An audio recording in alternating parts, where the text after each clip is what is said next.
start, folks. Come in as they need to. So, my name is Josephine Walsh, and I am a career development consultant in the Career Development Centre here. And I will be joined by other people shortly. Steve O'Dea there, who's the admissions officer, and Daddy as well today. So Steve will be talking to you as well. And we also have Alan Murphy from Susie, who's just gone down to check people understand that they're not being inundated down there, so we'll be up in a couple of minutes. So I said we'll stay on time and we'll start now.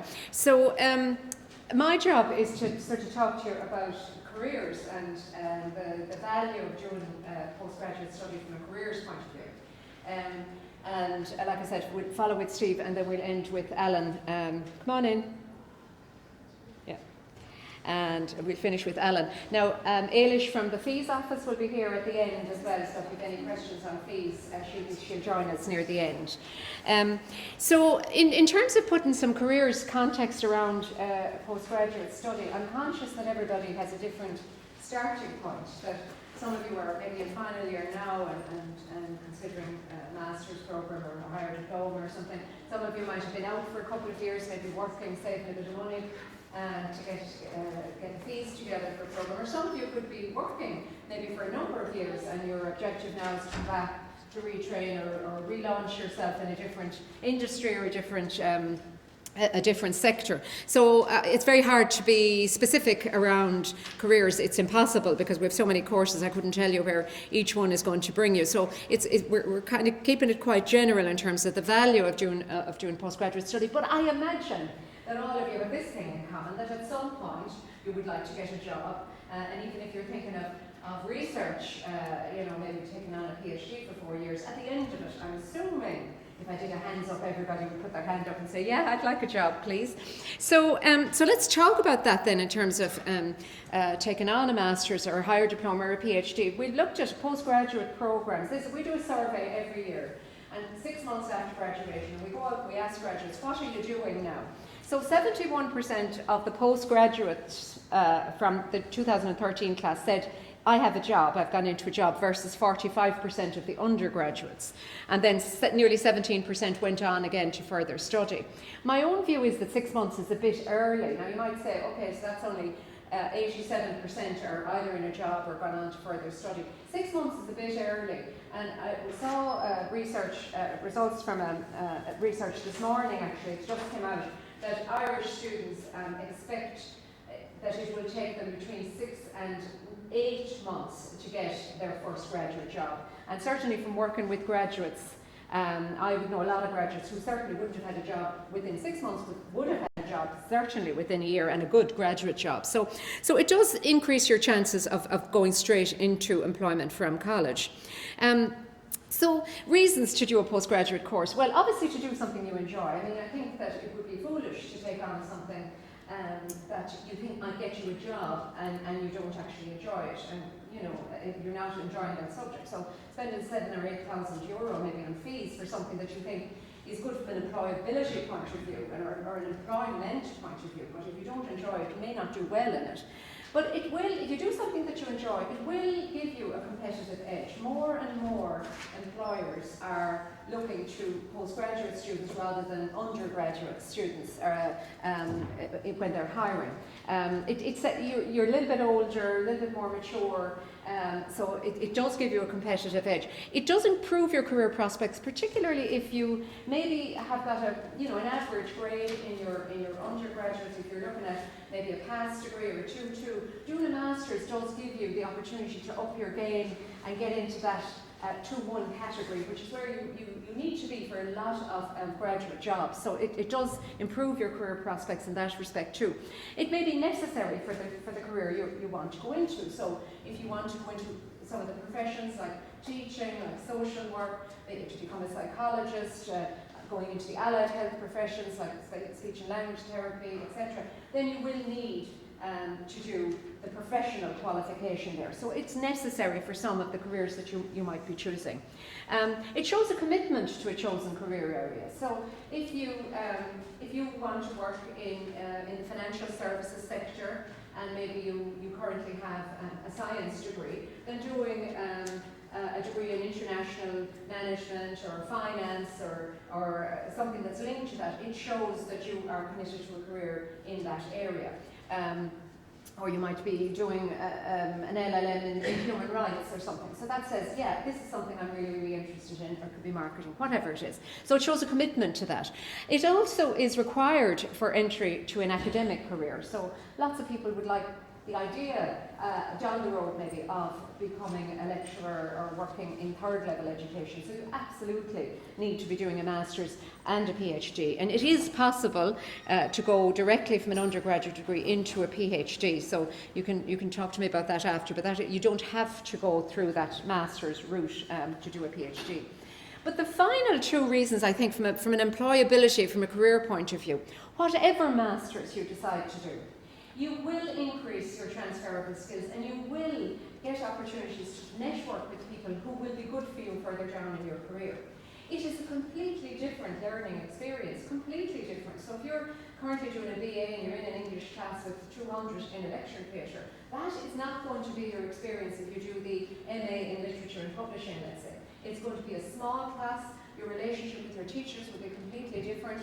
It will be much less lecturing style, more debate, discussion, presentation, team working together in teams. You will have the opportunity we say you're visiting lecturers or visiting speakers, you'll be able to talk to them, interact with them. You might have a trip abroad, you might go to a conference, you might do a poster presentation at a conference, you might get to organise a conference, you might get to, there's loads and loads of things. You might actually get some work experience as well. You might get to work on a project with an organisation that would be an organisation you would actually like to work with. So it is a completely different learning experience which increases your transferable skills and your networking opportunities. So in that respect, it's good for your employability.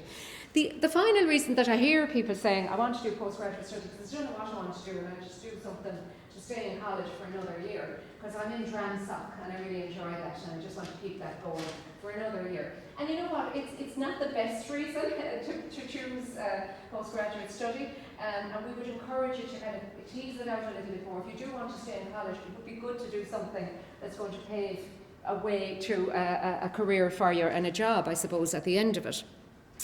If we look at those transferable skills there, the Grad Ireland survey of employers shows us that 60% of employers say that they're looking for graduates who have specific core competencies around teamwork, communication skills, problem solving, leadership, all those sorts of things.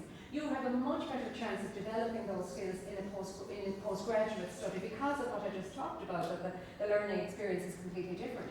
So your employability in that respect will increase and you will be a very a good candidate for a lot of the graduate employers out there. The other thing you can see there that 48% of employers say you must have a specific degree. Now that means, not good at the sums, but it means 52% are saying you don't need a specific degree necessarily to get a job with us.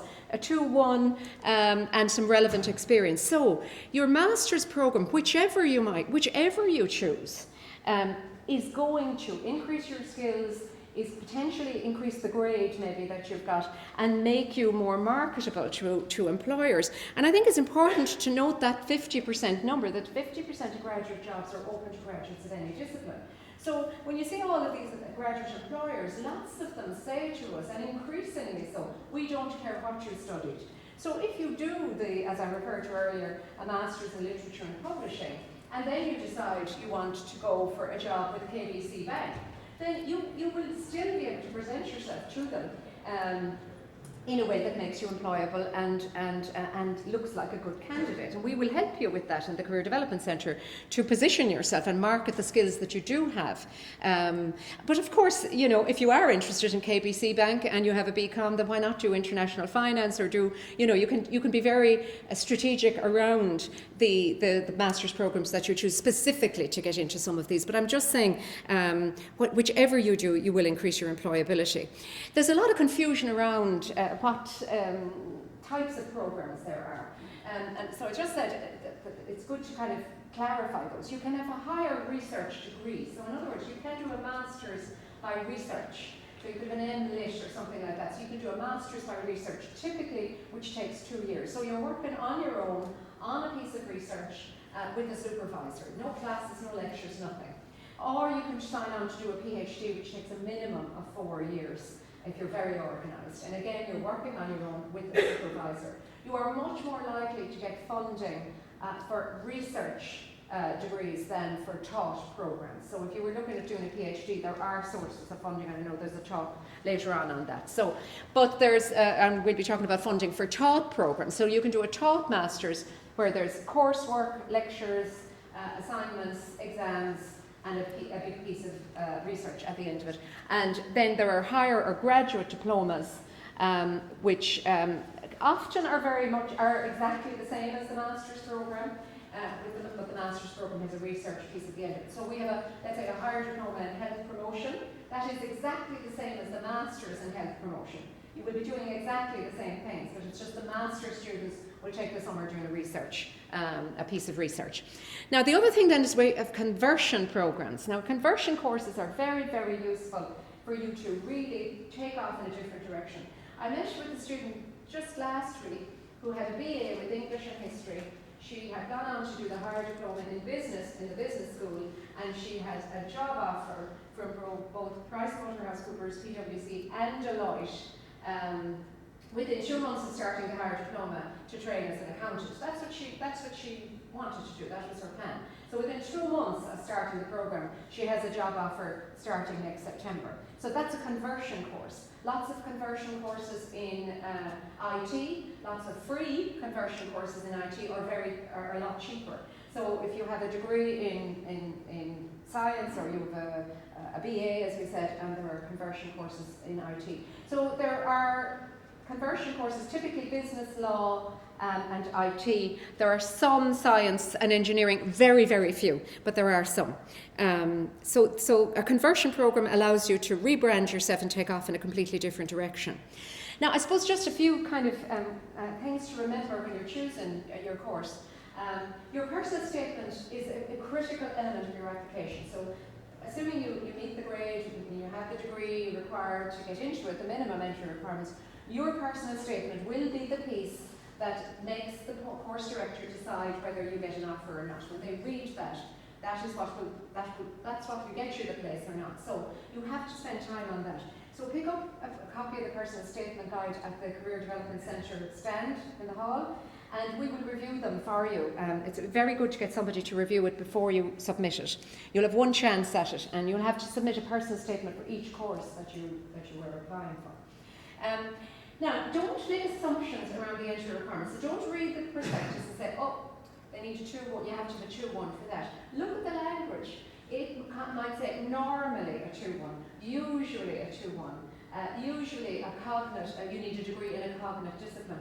So don't rule yourself out. That usually and normally to me means there's exceptions. So always talk to the course directors and don't make any assumptions yourself. Do check the closing dates. They can be different. Some courses have specific closing dates, others are on rolling dates. So know the closing date. Don't miss it just because of something silly that you assumed it was the same as another course. Look at the modes of learning. We have courses that are part-time. There are blended learning courses that you can kind of do, some online work, etc. It might suit you in terms of your own circumstances with family, or maybe trying to keep a part-time job going. Any course you do, whether it's here or if you're looking at courses in other universities, ask for the first destination's data. So as I told you earlier, we do a survey every year, 6 months after graduation, what are graduates doing? So we have that data in the Career Development Centre. If you come in and you say, I want to see what did the graduates from the Masters in Health Promotion, what did they do last year? So you can pull out the file, and if there were 12 replied to the survey, you'll see what the 12 of them are doing, and the previous year, and the previous year, and the previous year. It's very, very useful information. It gives you an idea of what your possibilities are with that degree. Also, is there an applied learning element to the course? Maybe there might be a work placement. You might get to work on a real project with a real organisation that you might like to work in eventually. You might get to do something that's very practical, that brings you into contact with potential employers. So that can be very useful. And then can you afford it? You know, aside from the fees and funding, there may be other costs involved that you might need to consider as well. So they're just some things to think about. If you're looking at courses, Postgrad Ireland, obviously we hope you'll come and join us, but you may be looking at other options. Postgrad Ireland will have information on postgraduate courses in Ireland, also Qualifax. And in the UK, there's a website called Prospects, which will help you to search if you're looking at options in the UK. The Career Development Centre will support you if you're a current student. We will support you in making your application by reviewing your personal statement. You can book an appointment to have that reviewed. If you're a graduate, we support graduates up to 3 years after graduation outside of term. So the exams will be starting, or teaching finishes on the 28th of November. So after that, we will meet graduates. So if you're currently a graduate, we will meet you once we get into December and out of term. So we will also have personal statement workshops in the second semester. We'll run a few of them, so make sure that you maybe come to that. So tune in with us online and social media just for news on other things that we might be doing around postgraduate applications. So I hope that that's given you some insights into the value of doing a postgraduate study from a careers point of view. And I'll hand over now to Steve, who's admissions officer. I should have done this via the last